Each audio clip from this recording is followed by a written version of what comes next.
Today we're going to talk about how to adjust your drive modes in your new Taycan. Depending on how your vehicle is equipped, you may have Sport Plus, which is optionally available. All Taycans come with range, normal, and sport. To switch between these modes, you can use the mode dial on the steering wheel. You can see I've turned one to the right here, and you'll notice this has changed. You can also touch these here to adjust those.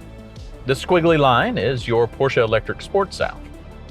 You can also adjust your mode settings here in Vehicle, and here you can see Drive Mode. You can select it and change depending on what you're looking for. There's something else that's very interesting with the new Taycan in regards to drive modes, and that's the ability to save your own custom settings for every drive mode except for normal. Here we've got sport mode. Now say for instance, I want the chassis to be just a little bit stiffer, the dampening be a little bit stiffer. I can select Sport Plus here, and then I can go back here and select the check mark.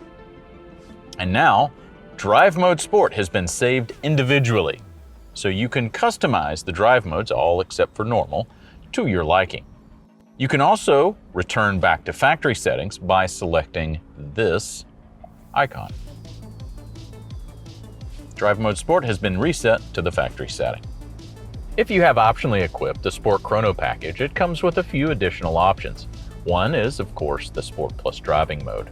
You also have what's called Push to Pass, which gives you an increased performance out of the electric motors for a short period of time, and it lasts about 10 seconds. You also have the Sport Chrono app here. There's a few other things in here where you can start and stop laps. You can check it against previous laps. You can have a certain amount of recorded time here, but I want to talk about track endurance mode for a second. What this does is it preemptively lowers the battery temperature so you can spend more time out on the track. You also can evaluate your track experience by best lap, total distance, number of laps, and total duration.